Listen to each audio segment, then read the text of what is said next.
Wonderful to see everybody today, and so glad to have you back to the third annual Montana Women in Business Summit, thanks to the Montana Chamber of Commerce. I'm Courtney Kibblewhite. I hope everyone had as good a time as I did yesterday, getting to talk about some really important issues, getting to cry a little bit. Thank you, Tony Rosanova.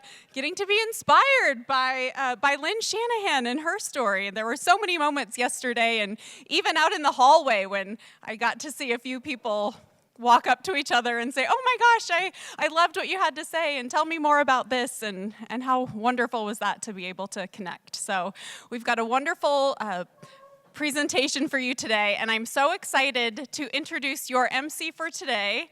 She is somebody that I've always looked up to, and it's kind of proof that you gotta have those ladies out there who, whenever they see you, if they're on a board with you, they're giving you those smiling faces, they're patting you on the back, even if you do. Blair doesn't know this, but yesterday I somehow mentioned at the end of the day that I wish I had strip club in my resume because I just thought it was so cool that Lynn could, talk about. Anyways, it went a bad direction. But you have people that are like, you know what, it's okay, you did fine, you're good. And Blair's certainly one of those people that's been in my corner. She is the CEO of Mountain Health Co-op. Ladies and gentlemen, Blair Fieseth.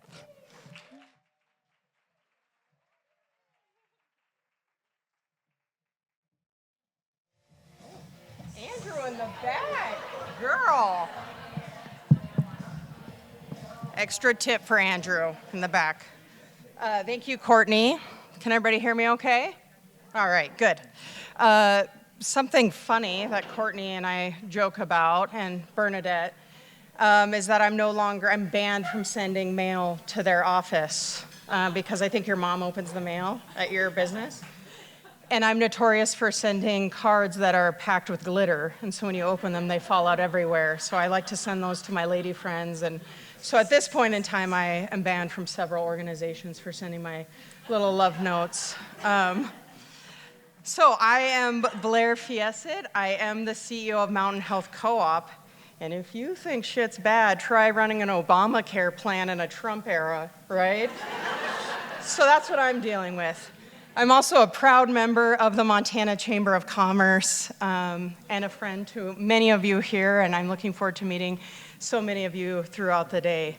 As Courtney said, yesterday's panel was full of insight and incredible women across the state, from business finance to board engagement, leadership guidance, and practical tips for entrepreneurs. I'm excited to keep that momentum going today. So our agenda includes innovation and health today, experiences of our Native businesswomen, international representatives, and more. But first, I want to give a huge shout out to our sponsors, which are located, they're all listed here in the back of your program, as well as signs throughout. So let's give them a round of applause.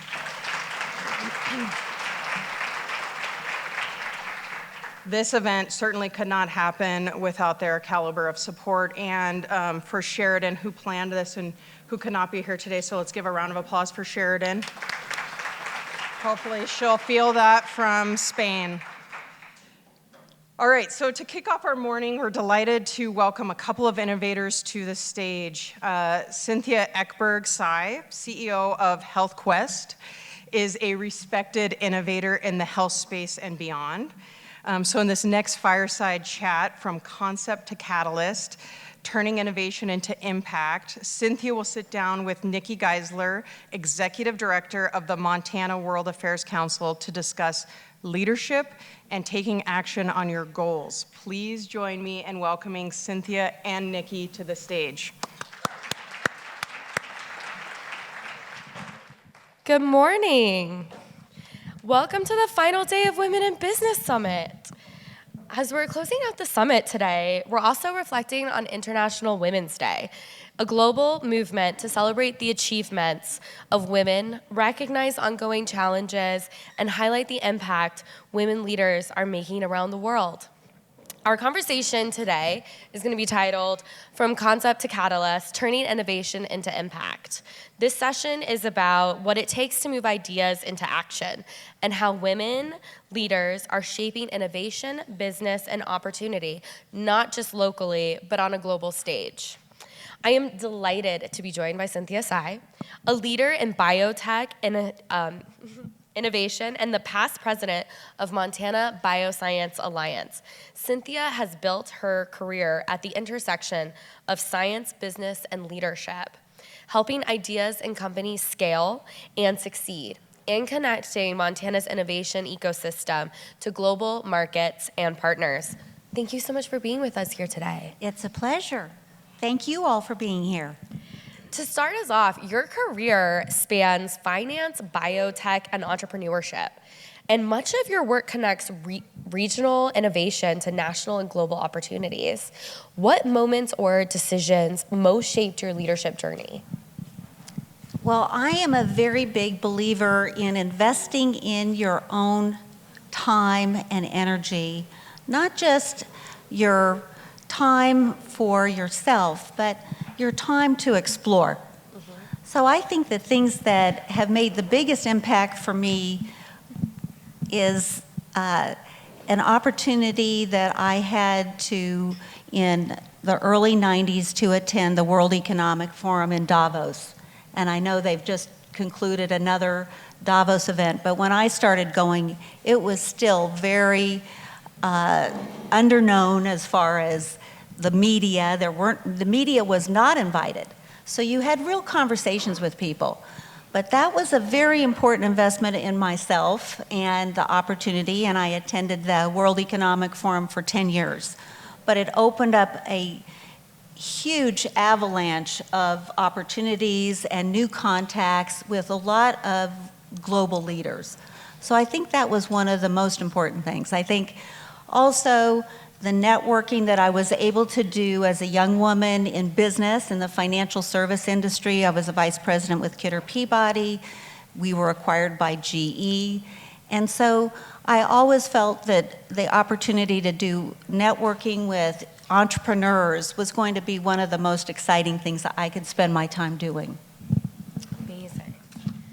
International Women's Day reminds us that access and opportunity still look very different for women around the world. How has authenticity shaped your leadership style, especially when navigating different cultures, industries, or expectations? Well, I think we have to consider that for most of the world, we are the international women. And there is so much interest that I've observed from women all over the world to meet Americans and to meet American business women because they value our accomplishments, they read about these accomplishments, and I think we've actually set the bar pretty high. And we have different standards than many of these countries, but it's really interesting for me to see so many more really talented business women that have come into the U.S. markets too, to explore more of our marketplace. And I've had the pleasure through my career to meet a lot of these women that were early founders. They were founding cosmetic companies in China. They were founding companies in the fashion business in New York when there weren't too many women still doing that. So I think that we have to think of ourselves first as international women. Innovation today is truly global. Ideas, capital, and talent move across borders faster than ever. What global trends in innovation, biotech, or entrepreneurship are you most excited about right now? Well, one of the areas that I'm most excited about is rare earth. I think that's a very significant area, and even though I've spent a lot of my time in the areas of biotech and medical technology, and I think there is a lot of precision medicine. One of my new investments is in rare earth. I think that the focus on those minerals and that technology that could create separation of those minerals in a very eco-friendly way is going to be very important. And we're in a state that appreciates the world of minerals and mining. We're in the western states as well that a lot of those things are going to take place. I think also for women, one of the areas that could be quite interesting as well is in the cybersecurity space and general security. I think we are all getting more aware of how important our personal security is, and there's a number of organizations that offer training. If you're interested in joining a board of directors, having a background and having awareness of security and cybersecurity will add to your resume. You're also the past president of the Montana Bioscience Alliance. How can Montana better position itself and its women leaders in the global innovation economy? Well, I think we've been very fortunate to have the leadership in our state for Senate Bill 535 that was signed by the governor last year. And that is going to really create opportunities in Montana that no other state has. And this right to try is for non-terminal illness. We already have right to try in our state for people that have a terminal illness and want to try an experimental drug or med tech. This will allow people to have an opportunity once a company has gone through phase 1, which is a safety trial, to try a experiment here, try a product here. It could be something in dermatology, it could be something in cell therapy. So I'm very excited about that, and I think that is going to drive a lot of opportunities here. In addition, Montana has already been given partial grant for rural medicine. And over 5 years, that number should be about $1 billion. So right now, we have $300 million. I think that is going to supercharge our rural hospitals, our rural communities to have access. So I think those are two of the biggest opportunities. I think the other thing is there are so many new innovations coming into the world of medical technology, precision medicine. I think the focus on longevity and health span are going to be more and more important. So industries that support those areas will be, I think, quite interesting. I know there are several really interesting women founders up in Great Falls that are working in the area of longevity. As we reflect on International Women's Day, I'd love to focus on the bigger picture of women's leadership and impact. What advice would you give to women who are ready to step into the bigger leadership roles and make a broader impact, both locally and globally? Well, I believe that you can never let someone else tell you what your opportunities and priorities should be. You need to be a thermostat and not a thermometer. Set your own temperature, set your own decision making.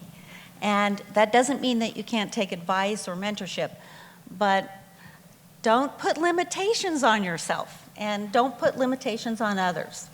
And I think if you have an opportunity to set up your own personal kind of business plan.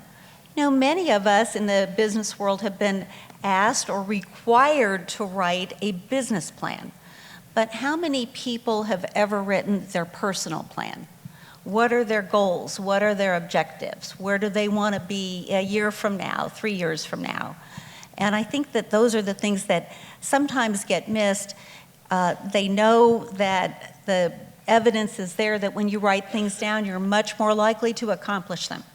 So I'm a very big believer in setting goals, and it can be a weekly goal as well. I've often laughed that I think if each woman was born with $5 million, they might make very different decisions than they do later on in life. But I think that also having financial security is a very important individually for women, and a lot of our young students are not taught enough about the economics and investing, and I think, Nikki, you've done a wonderful job in that arena. It's always been impressive to hear the students that are at EconoQuest. But I think taking time to put your own personal plan together is a big deal. At what part of your career did you first make that plan? Well, I actually started to make a plan when I started college because I paid for my own college. So I knew very early on that I was going to be paying for my way through college, and I think that motivated me in a lot of different ways, especially because I had gone to private school for 12 years ahead of that. So I started very early on that plan, and it does change the way you think about everything when you're financing it. What made you go into bioscience? Let's get really down into your backstory here now. Well, I started my career in the early 80s in the stock market, which I loved because I loved current events. I loved the people that I would have contact with. But I was also very fortunate to be in San Diego, California. And that was really the beginning of the biotech industry starting in California. A lot of the companies that were just coming up with their first innovation. And I happened to meet some of the leadership at Amgen when it had just started. People didn't know if that company would ever have a drug, what was it going to be, erythropoietin, who'd ever heard of it. So I would say that I was so excited to meet scientists and business leaders that were inventing something that could change and improve the way we live. And it wasn't as interesting to me to just own shares of a New York Stock Exchange company at the time. I never felt like that people could create wealth from those companies, that they'd already maximized a lot of their growth. So the idea of working with early stage startup entrepreneurs, a number of young medical students that I met in San Diego that had graduated, Cynthia, let's buy real estate. I said, that sounds great, but your stock's 50 cents a share. Let's do something that makes your stock $5 a share or $50 a share. So that's what really got me motivated, was really the opportunity to work with those people. They were innovators. They were really interested in personal empowerment for patients. And at what point did your career send you internationally? Well, I think I should have been born with a passport because I've always loved travel. And that was part of experiencing life, is appreciating other places, other people. So I really started spending any extra money that I had during college to travel. And I had personal goals about travel. I always wanted to have an apartment in Paris. I was able to do that. As you know, I think most of us would like an apartment in Paris. Just put it down on your list. All right, it's down. Well, I think having personal goals to enjoy those types of things, I've always enjoyed people from other countries and international students. My roommates in college, we shared a house in Columbia, Missouri, where the family downstairs was from Vietnam. And then my two roommates, one was from Hong Kong and the other one was from Africa. So the amount of cooking smells coming out of that house was just incredible. But it was kind of interesting to be in Missouri and people say, well, you're the American living there, because everyone else was international. So I always enjoyed that. But I think traveling internationally teaches you a lot about yourself. It's not just the experience of being somewhere else, but making new friends, traveling, the adventure of learning about a place was always of interest to me. And I think I've been to 132 countries. One of the most exciting places that I got to go through work experience was going to Uzbekistan and filming a movie there on travel. So I was in charge of the security for the team that went. So that was a lot of fun. And so you've had this whole big career. How did you end up in Montana? I met a cowboy.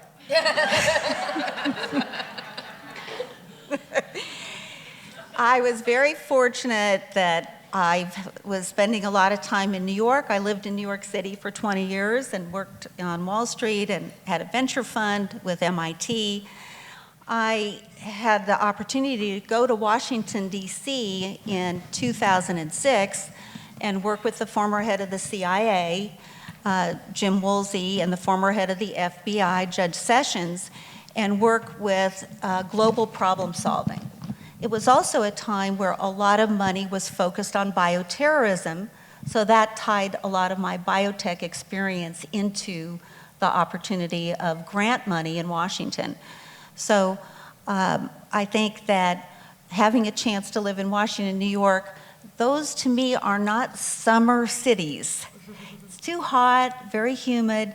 So I had the opportunity to come out to Montana, which was so gorgeous during these summer months, and really fell in love with being in Montana. So that's the short story. But before the cowboy, I think we have to back up a little bit. I hear there's something about an Argentina president. I think that all the women in the room would like that story. Well, I did mention that part of my travel experience and business experience was an opportunity to be in Davos for the World Economic Forum, and which is really an amazing, interactive week of meetings. So on Sunday, after the big parties on Saturday night, there was always a ski day. So I'm off to meet my friends from India for the ski day, and I see this whole group of people traveling, moving quickly, and I know some people would cross the street to avoid them, but I actually walked up and I saw that it was the president of Argentina, President Menem, and I said, "Oh, I'd like to take a picture with all of you." So I had a chance to take a picture, and about a week later, returning to my home, I got a fax, which will tell you the timing. This is the secretary of the president of Argentina, and we would like to send you these photographs. And I responded that I would look forward to coming down to Argentina to pick them up. Obviously.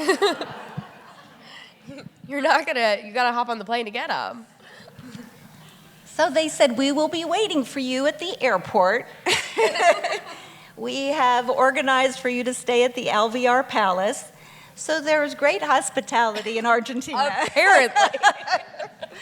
So that's actually the true story of going down to Buenos Aires. And so I went to a small private dinner. There were just 4 of us. I got beautiful photographs. I also had photographs with him that I was able to share. And when the dinner was over, one of the guests who was driving me back to the hotel said, "Cynthia, would you like to go to the tango tomorrow with the president?" And I said, "Yes, I would like to do that." I would, in fact, like to go tango dancing, with the president. So I did get to go to the tango. I stayed over another day, and we became very good friends from that whole experience. But I think having a chance to do something out of the ordinary, not just respond, "Oh, thanks, here's my address," and send the photos. So I'm a very big believer in nothing ever happens to girls that say no. Oh my goodness. Who were your key mentors or sponsors in your career, and how can women be more intentional about seeking and becoming mentors and sponsors? Well, I have to say that I think the mentorship role is one of the most gratifying and important roles that I still participate in very actively. And I think women have a different experience on mentorship too, because a lot of times we are thinking more about the who, not just the what. So I think mentorship, for me, I was very fortunate, even as a young broker, to have a lot of other financial people that encouraged me. A lot of them were peers, but they encouraged me. They were very proud to see me be successful. And at that time, I was one of 56 brokers in San Diego and the only woman. So you really have to have your peer group that respects you and helps you along the way, is willing to work and share ideas. But I think the other thing is when you perform, that's important as well. I also had several women who were very active in the community that really took me under their wing, shared a lot of their opinions, and wanted me to be successful in whatever I did. And I always felt these women were very rare and unusual in their effort to guide me and advance things for me. And then I had a lot of very interesting male mentors too. A lot of them were people that were in business, had been successful, and were good, very good role models for me in business. And I think also getting a lot of positive reinforcement in the things that I was doing. So it would be such a long list, Nikki, to give people credit for all of their effort and ideas, and I still value that. Innovation often means failure before success. Can you share a setback or challenge that became an important learning moment for you as a leader? I'm glad you asked me that because I believe that until we have some setbacks or we're working with a team that has some setbacks, there are a lot of lessons that are not learned. While things are going so well, it's nice to sail.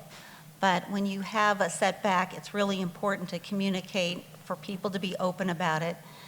I was very excited. One of the other investment bankers at Kidder Peabody was going to leave the investment bank, and he was going to take over a company in Minneapolis that was a spin-out of Land O'Lakes.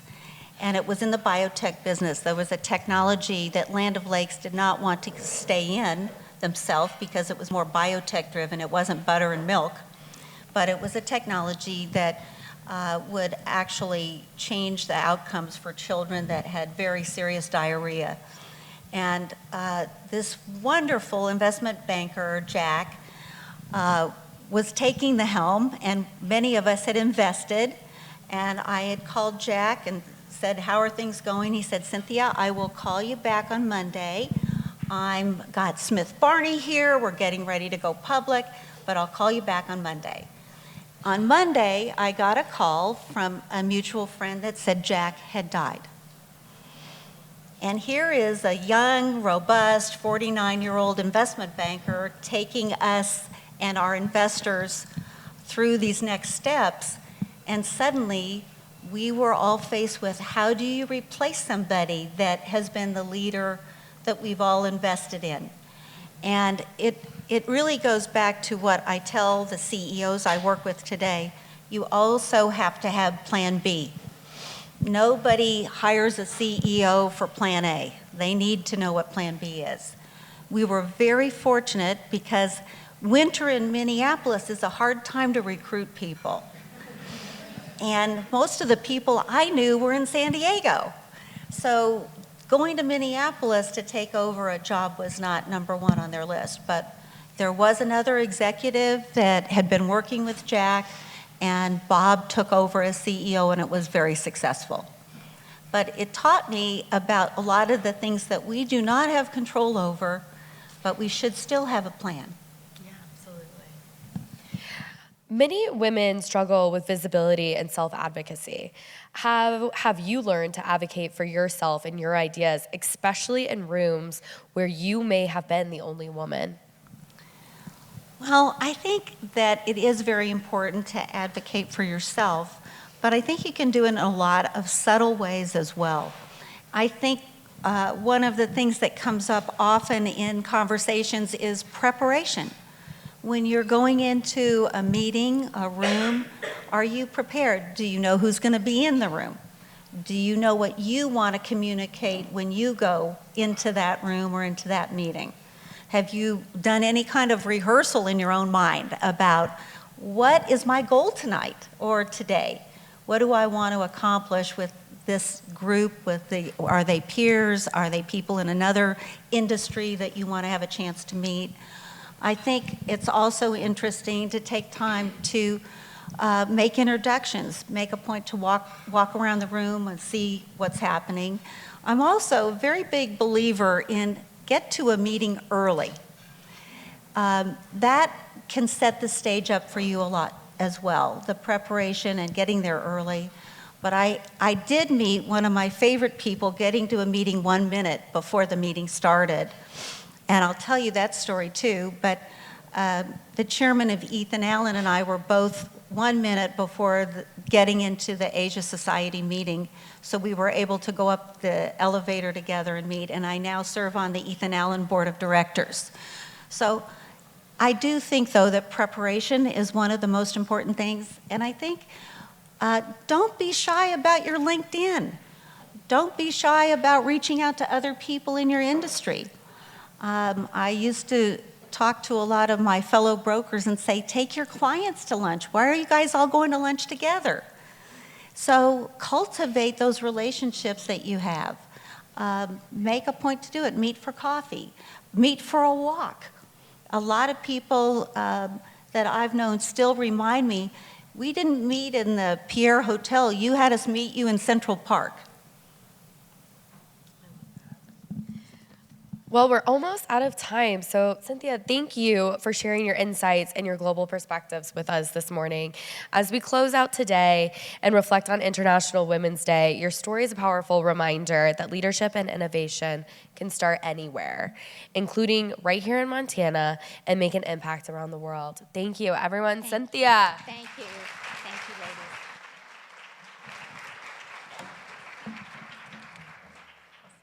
And fabulous coat. If you ask my husband, I'm not impressed easily, and I am so impressed by you. I am blown away. Everything you were saying, I'm thinking, gotta do that, gotta do that. A couple things that resonated for me that I just wanted to share too. 2 tips or tricks that I use in my role is, 1, I schedule weekly 2 meetings, and I encourage all of you to do that. And you can code name them. I code name them because if you're like me, you have people that try to calendar creep on you. And so 1, it's me, so I just put me, but I've had to put one-on-one, and then I put Blair by it, but it's a me, and that's 1 hour. And then there's 1 hour that says you. And so each week, I have an hour dedicated to myself. What are the things I want to do? Normally, I try to write 2 handwritten cards a week to somebody I've read about in the news or seen on LinkedIn, or I listen to a master class or a podcast, or I get my thoughts in order. Sometimes I go for a walk, but that's me time. Nobody can touch that. And I'm not doom scrolling. That's the other goal. That's the rule. No doom scrolling on me time. On you time, that's time for you to reach out to a friend, to somebody you haven't talked to in a while, to somebody you're wanting to get to know, that you have curiosity about their industry. And so those are 2 rules for me, and I encourage you to do that, because that is that investment in yourself, and it's taking that time for yourself, which I think is so important as leaders and as women in business who are making a huge deal in this state. So. That was just something I wanted to share before we get kicked off on the next panel.